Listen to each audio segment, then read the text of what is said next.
When I wake up in the morning and go to the restaurant, I ask the waiter to give me 2 pieces of toast.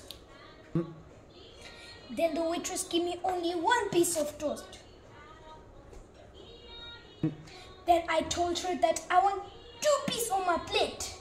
Then she said, "Don't you dare piece on the plate."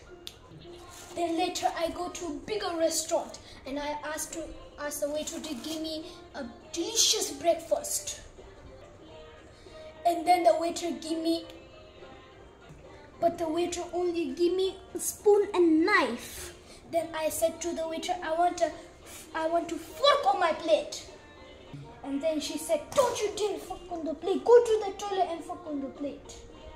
Then I go to my hotel room and then I found out that my bed has no sheet. So I called the manager and said, I want 2 sheets on my bed.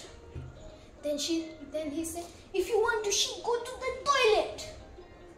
Then I said, "No, I want 2 sheets on my bed." Then he said, "Don't you dare shit on the bed."